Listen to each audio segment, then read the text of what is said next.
किसी गांव में एक किसान रहता था। किसान के घर काफी बड़ा एक विशाल पेड़ था, जिस पर एक नन्ही चिड़िया अपने घोंसला बनाकर रहती थी। चिड़िया अपने जब घोंसले में बैठी हुई थी तो कहीं से एक कौवा उड़कर आता है और उस घोंसले के पास आकर बैठ जाता है। कुछ देर घोंसले के पास बैठने के बाद कौवे ने उस चिड़िया से बातें करनी शुरू कर दी थी। कुछ देर बातें करते करते दोनों में अच्छी मित्रता हो गई थी। कुछ दिन ऐसे ही बीत जाते हैं। कौवा रोज उस घोंसले के पास आता है और बैठ जाता था और चिड़िया से प्यार भरी बातें करने लगता था। दोनों का जीवन हंसी खुशी बीत रहा था। चिड़िया और कौवा दोनों मिलकर भोजन की तलाश में एक साथ जंगल में जाया करते थे।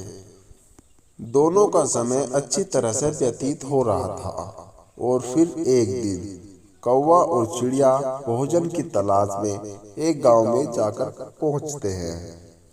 कौवा क्या देखता है कि एक चटाई के ऊपर लाल मिर्च सूख रही है। कौवा चिकनी चिड़िया की तरफ देखता है और बड़े शौक से कहता है कि देखो देखो चिड़िया, मिर्च लाल लाल कहीं सूख रही है। इस पर चिड़िया लाल मिर्चों की तरफ देखती है और कहती है, हाँ मुझे भी देख रही है।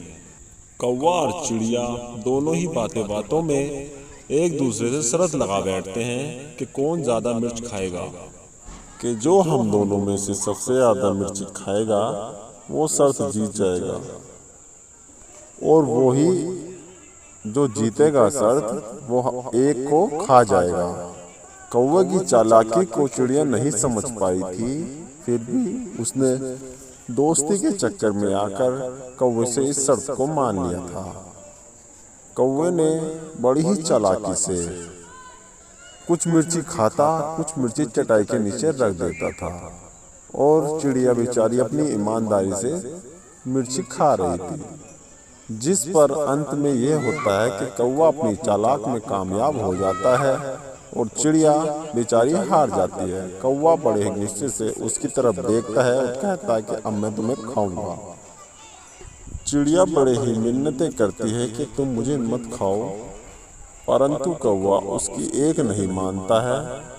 फिर अंत में चिड़िया निराश होकर कहती है कि चलो ठीक है, जाने तुम क्या क्या खाते रहते हो, पहले तुम अपना मुंह साफ करके आओ। तो कौवा जल्दी से जाता है और नदी के पास जाकर बैठ जाता है मुंह साफ करने के लिए। नदी उस कौवे से बोलती है कि मैं तुम्हें अनुमति नहीं दूंगी, क्योंकि तुम्हारी चोंच गंदी है। इस पर तुम एक मटका लाओ और उसमें जितना चाहे जल भरकर लेके जा सकते हो। कौवा उड़ता उड़ता कुम्हार के पास जाता है और कहता है कि मुझे एक मटका बना दो। कुम्हार बोलता है कि मैं मटका तुम्हें बना दूंगा, मगर मेरे पास मट्टी नहीं है। कौवा उड़ता उड़ता जाता है और खेत में जाकर अपनी चोंच मारने लगता है। खेत में चोंच मारने के बाद धरती बोलती है कि तुम सारा दिन कूड़ा कचरा खाते रहते हो, मैं तुम्हारी चोंच, गंदी चोंच इस धरती पर नहीं ले सकती, तुम कुदाल लेके आओ। वह कौवा उड़ता उड़ता लोहार के पास जाता है और लोहार से बोलता है कि मुझे एक कुदाल दे दो। लोहार बोलता है कि मेरे पास आग नहीं है, तो मैं तुम्हारे लिए कुदाल नहीं बना सकता।